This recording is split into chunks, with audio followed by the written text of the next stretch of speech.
ہم کوسٹر میں 17 افراد سوار تھے۔ جب ہم نیچے اترے تو ہلکی بارش شروع ہو چکی تھی، پھر اچانک تیز ہوائیں چلنے لگیں اور زمین ہلنے لگی۔ میں نے دیکھا کہ ایک خوفناک سیلابی ریلا ہمارے بالکل قریب آ چکا ہے۔ اس ریلے کے ساتھ پتھر، مٹی اور لکڑیاں بہتی آ رہی تھیں۔ میں نے فوراً اپنے والد محترم کا ہاتھ تھام لیا اور پہاڑ پر چڑھنے لگا۔ میری والدہ کو میرے بھائی نے سنبھالا ہوا تھا، جبکہ میری اہلیہ ڈاکٹر مشل فاطمہ اور 5 سالہ بیٹے ہادی کو ہماری گھریلو ملازمہ نے پکڑا ہوا تھا۔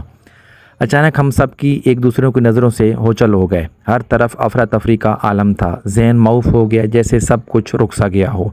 یہ داستان جو ہم اس وقت چلاس کے ریجنل ہسپتال کے آپریشن تھیٹر سے متصل راہداری میں سن رہے تھے، ہمیں ڈاکٹر سعد اسلام سنا رہے تھے۔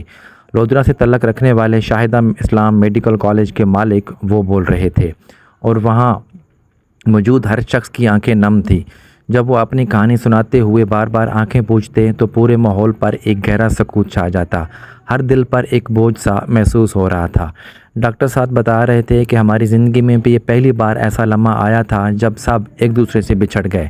میں والد صاحب کا ہاتھ تھامے پانی میں کھڑا تھا کہ اچانک وہ ہاتھ مجھ سے چھوٹ گیا۔ میں نے انہیں آواز دی کہ نیچے مت بیٹھیں، زمین کچی ہے۔ پلک چپکتے میں دیکھا کہ میرے والد محترم میرے سامنے سیلابی ریلے میں بہہ گئے۔ وہ دل کے مریض بھی ہیں۔ میری آنکھوں کے سامنے اندھیرا چھا گیا۔ میں بے بسی کی تصویر بن کر بیٹھا رہ گیا۔ جب پانی کچھ کم ہوا تو میں پہاڑ سے نیچے اترا۔ میرے جوتے سیلاب میں بہہ چکے تھے۔ آگے بڑھا تو والدہ کی آواز آئی، بیٹا آگے مت جاؤ۔ میں نے پوچھا، آپ سب خیریت سے ہیں نا؟ انہوں نے کہا، جی ہم سب خیریت سے ہیں۔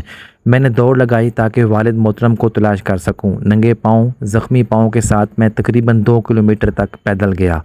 آگے ریسکیو 112 کی گاڑی والد صاحب کو ہسپتال منتقل کر رہی تھی۔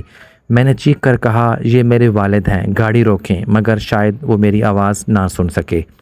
ریسکیو اہلکار جس محنت اور جذبے سے انہیں بچانے کی کوشش کر رہے تھے وہ ان کا کمال تھا۔ وہ کیچڑ اور پتھروں کے بیچ سے گاڑی نکالتے ہوئے برق رفتار سے ہسپتال کی جانب رواں تھے۔ کافی آگے جا کر وہ رکے اور یوں میں ریجنل ہسپتال چلاس پہنچا۔ والد کو ابتدائی طبی امداد دی گئی اور میری بھی مرہم پٹی کی گئی۔ پھر میں واپس تھک ویلی کی طرف روانہ ہوا تاکہ اپنی فیملی سے دوبارہ مل سکوں۔ وہاں پہنچا تو امی نے بھائی کی خبر دی، فہد اسلام سیلابی ریلے میں بہہ گیا ہے۔ ابھی اسی صدمے سے سنبھلا ہی نہ تھا کہ امی بولیں، تمہاری مسز ڈاکٹر مشل فاطمہ بھی سیلاب میں بہہ گئی ہیں۔ اور پھر جیسے میری روح ہی جسم سے جدا ہو گئی ہو۔ انہوں نے کہا، ہادی بھی۔ میرے 5 سالہ بیٹے ہادی کو بچانے کے لیے پہلے مشل فاطمہ نے چھلانگ لگائی اور پھر انہیں بچانے کے لیے فہد بھی دریا کی بے رحم موجوں میں اتر گیا۔ بس وہ اس وقت میرا ذہن معوف ہو چکا تھا، سوچنے سمجھنے کی صلاحیت ختم ہو چکی تھی۔ پھر ضلعی انتظامیہ، پولیس، مقامی لوگ سب نے جس انداز میں ہمیں حوصلہ دیا وہ ناقابل فراموش ہے۔ ڈپٹی کمشنر دیا میر کیپٹن عطاء الرحمن کاکڑ صاحب نے ہمیں اپنے گھر لے جا کر خود ہمارے ساتھ صبح سے رات گئے تک آپریشن میں حصہ لیا۔ ہر متاثرہ فرد کی کہانی مختلف تھی، مگر دکھ، اذیت، بے بسی اور غم سب کا مشترکہ احساس تھا۔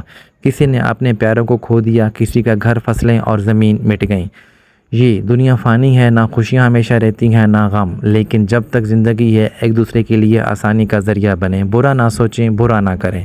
ذرا سوچئے گا ضرور۔ اگر آپ کو یہ ویڈیو پسند آئے تو اس کو زیادہ سے زیادہ شیئر کریں۔